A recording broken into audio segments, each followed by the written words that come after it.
Igbo bụ Igbo mma mmanụ nke onye chiri nya zero. Onye ọ na-afọ bụ Akajiọfọ Ezinwa Anaedo.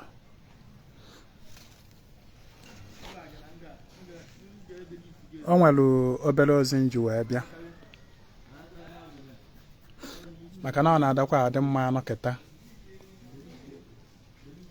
elotakwa ife kwugoro maka ifi mkpanya bụ ife dị ada ama maka nlozo. Ọ bụrụ na ị na-enweta ozi a inye aka na-atụsa dị ozi, cheta na onye na-afọ bụ Akajiọfọ Ezinwa Anaedo Akajiọfọ Ogwododon. Maka ndị sonyela anyị na full moon ritual n'abalị ụnyaahụ and within the past few days, ask our congratulations. Anyị apịachigo our monthly ritual for September. Echi anyị ga-amalite nke October. Saraka anyị na-abịakwa on every Nkwọ. Gbasara Akaogoli, Ọgbọnuke,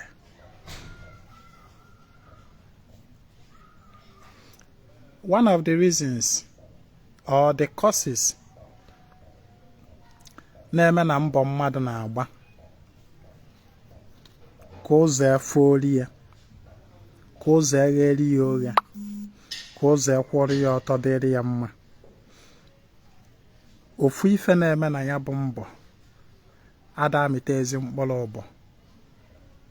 These forces mkpọrọ afa Ọgbọnuke, Akaogoli, Amosu and the rest. Akọwasigo m the meaning of all these terms in my past teachings. Ihe na-ekwu tata bụ mkpa ọ dị mmadụ ịdị na-agbapụ aja ụmụ aja from time to time. Mkpa ọ dị. These negative forces can be so frustrating. They can be so frustrating that ha na-aghasa ife. Ha na-frustrate mbọ mmadụ na-agba. In your life, a step forward, 2 steps backward. Agba mbọ otu n'ogbe, agba abụọ otu n'ogbe.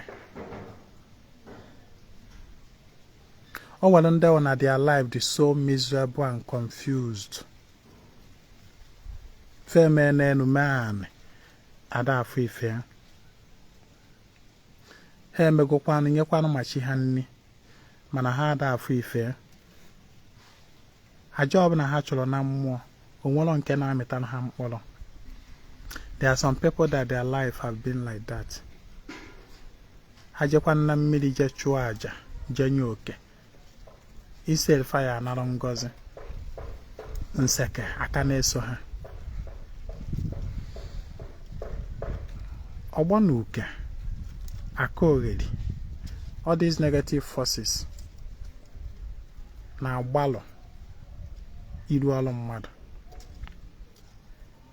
ma ndị amosu. Ụfọdụ ndị dibịa like anyị nwa bụ ndị dibịa na-anaghị echukwu iru ọrụ ya ọfụma. All these forces na-akpa afa ga-ejide iru ọrụ dibịa gbachie. Onye na-azụ afịa mana ọ da-agbapụsị ụmụ aja, fan nwere ike ijide iru afịa gị gbachie. Ịpụta na shop ịnọrọ nkịtị a na-azụ n'afịa gị. Nke nwa bụ onye na-arụ ọrụ oyibo mana ị da-agbapụsị ụmụ aja, ọ na-ejide gị gbodo gị ube, ibụla ejeje ana ibe gị na-enweta promotion, na-enweta say some incentives, some extra pay and benefits n'ọlụ fa gụọ na onwe gị n'ọlụ ebe ị nọ ị na-elu ụzọ obere nwa na ị na-enweta ọ na-ebutere mmadụ eje ana ọ na-adakwa eme mgbe ụfọdụ mmadụ lụọ ọrụ mmụọ feje gbalụ onye bụ ọrụ mmụọ just to make sure that there is no help for the person. Onye mere sometimes na-alụlụ gị ọrụ ụfọdụ ọrụ dị anya ana m ebugodo ụzọ take those forces into consideration with some materials. Ewepụgodo ha nyegodo ha nke ha na-eri fapụgodo n'ụsọ like ọ na m alụ n'ugolu gọọlụ inyechi gị nne and you were physically present ị ga-afụ some things that I observe at some point during that work.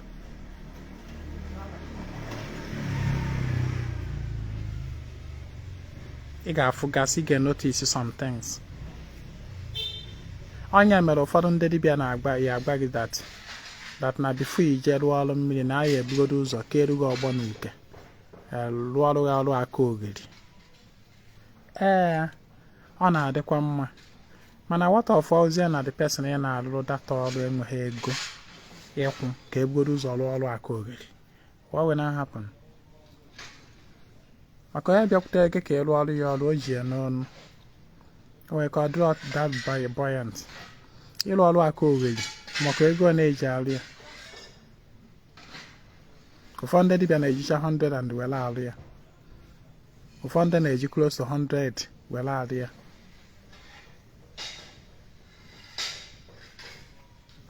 Asị na ọka alụ ya ka ezi wee fọ ka ọrụ a na-alụ oke a na-enyezi mmụọ ka o wee nwee ike gaa. That is true. Mana ọ bụrụ iwu na a ga-alụ ọrụ Akaogoli tupu eme ihe dịka inyechi nne maọbụ inye ndị mmiri oke maọbụ ọrụ ndị ọzọ. But it is always good to take cognizance of them. Maka na ị na-arịfe anya, they will frustrate your work.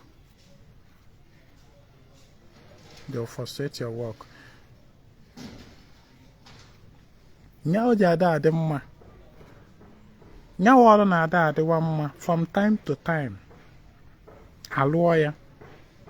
Alụọ ya as a family work. Yọta ihe na-ekwu.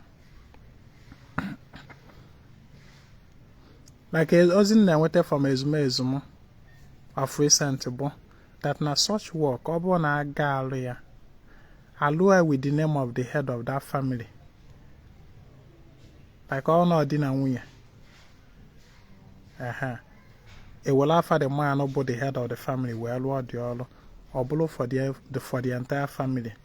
Ewere ya wee sanitize that family wee pịachasịa wee wepụsịa ihe ọdachi dị aṅa ihe nseke na ihe ndị ọzọ. Maka na o nwere ike mgbe ụfọdụ ihe nji adị ekwu ife anụnwa bụ na most people meet misfortunes that should be avoided, but because they are not alert, the misfortune hit their family. Ịma na mgbe ụfọdụ mmụọ na-akpa nni. Mmụọ nwere ike bata in a family like this.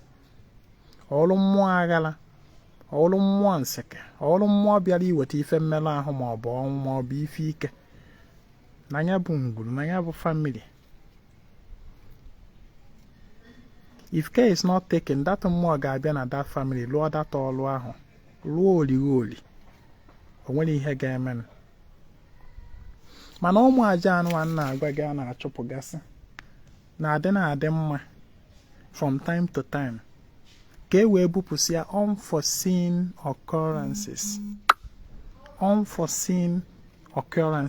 unforeseen ihe ike ihe ọdachi ha na-ewetagasị. Ụmụ ihe accident gasị, ụmụ ihe nrịanrịa, ụmụ ihe ọnwụ ike, ụmụ ihe esemokwu, ụmụ ihe okwu na ụka, ụmụ ihe negativities and all that. Ebupụrụ ya that family. And ihe anụwa bụ, o nwere some people ya abịa n'afa, ọ bụ na agba afa gbata such thing, agbafa na aga alụ ya. Na nnọọ, agbafa na aga alụ such thing. Onye a na-ajụ ma alụcha eketa ma ga-alụkwa ya ọzọ in his or her lifetime. Ọ bụla ọlụ a na-alụ once for all. Ọwa ọlụ a na-alụ anytime there is need for it. Anytime there is need for it, alụ. Anytime ihe nseka ọbụla na-ese n'elu, alụ wee gbochie ya. Do you understand? It is not once in a lifetime something. O nwere ka Ifeọma ga-esi wee na-abịarụ gị otu a. These forces will terminate that Ifeọma near success syndrome. Ọ ihe ọ ga na-ebutere gị, near success syndrome. Ị na-ajụ ogene ka ị mere. Near success syndrome, they will bring it to you. Ị na-eme ọ dịka ọ na-ide eme, ị na-agba mbọ dịka ọ na-ide agba. Ọ dị na-eme. Near success syndrome. O doghị anya na o nwere ihe ọma na-abata m. A na-agbagasịrị gị ama na o nwere ihe ọma na-abata m, but then that Ifeọma, you don't get to see it. Ọ dị erute gị ahụ. Sometime, chọpụ aja ka ị wee pịachasịa onwe gị, pịachasịa ụzọ gị. Ụzọ gị adị ka azara aza. O nwere ihe a na-akpọ ka ụzọ mmadụ dị ka azara aza. Pịachasịa ụzọ gị. Pịachasịa ụzọ gị. O nwere ike mgbe ụfọdụ o si na ya dị ebe ibi. Ị mahụ nke onye lụrụ ụlọ merụ ma ọ bụ nke ọ na-eme. And being that no onye ahụ nwere property, it will be telling on the property and the people living on the property. Therefore, ngwa na onwe gị, ebe nseke si abịa buru ibu, ebe negativities si abịa buru ibu, ada agụta ya ọnụ. That is why, nwanne, I am advising you as dibia, from time to time, ọ bụgodo once in every 6 months, ma ọ bụ once in a year, nye dibia gị ego, gwa ya bupụrụ gị ibu okwu na ụka, okwu na ọkịka, ya bupụrụ gị ya na ndụ gị na ezinụlọ gị. Akpa dị aja. Ọ na-enye aka, ọ bụrụ ihe ka n'ụzọ gị na o nwere ihe dị anya ada amasị n'ụzọ, ewepụsịa ya, tejiwela onwe ha. Ụzọ ga-ekwara uwe gị, na-agara onwe gị. Ị na-agbazi mbọ, ị nwee ike na-afụ uru dị na mbọ ya na-agba. Na ọ bụla ịdị na-agba mbọ, ọ dịka na o nwere ife ị na-eme. Ọ bụrụkwa na ịchụ aja anụ a, n'ọwa ọgwụ ego, na ịchụla anụ ego ejughị arụ. No, ihe eji achụ ya bụ ka e wee wepụsịa obstacles on your way to making wealth and money, riches. Obstacles on your way to enjoying good health, life, longevity, peace. Ewepụsịa the obstacles. Then ị na-agbazi mbọ, ị na-afụzi uru dị na mbọ ịgba. Ọ bụlọzi nke ị dị na-agba mbọ dịka asị na ị na-enwe too much of resistance na mbọ ya na-agba. Ịghọta? Ihe anụwa bụ ozi nji wee bịa taata. Nsị ka nzie ya. Ọ bụla aja a na-achụ once for all. Ọ bụla aja a na-achụ once for all. And ọ bụla aja a na-achụ ka ọ ya ịchụla anị ya ka ego ju enu na anị. Ghọtagodu n'ọwa aja otu esi eme sanitization, fumigation n'ụlọ. Otu anụ aka data aja dị. Sometime otu ime iwepụsịa ụmụ oke na kenekọ juru na ndụ gị, na-ebutere gị mmakasị arụ, ma oke ma cockroach ma whatever, you know. Otu anụ agha anọ n'otu fumigate a house.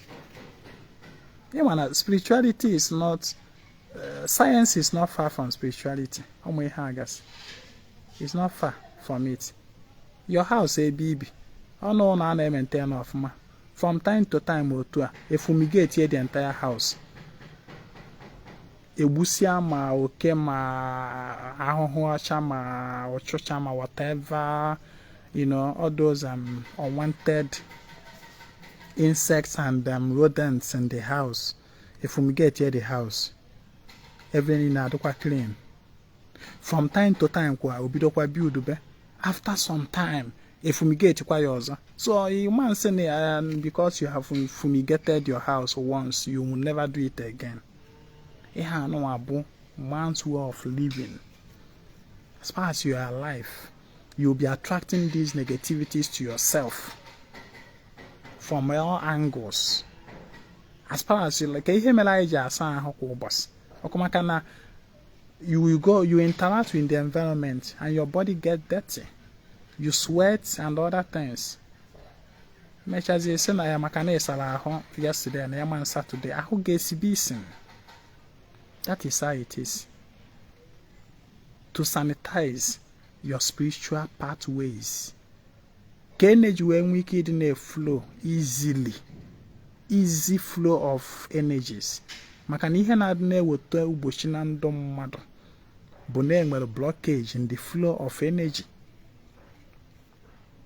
Blockage in the flow of energy. So I think I have to stop here. For now, I have to stop here. So man, I'm working alone. Help me to share the message, the video. My name is Ezinwa Anaedo. I come for the total restoration of ordinary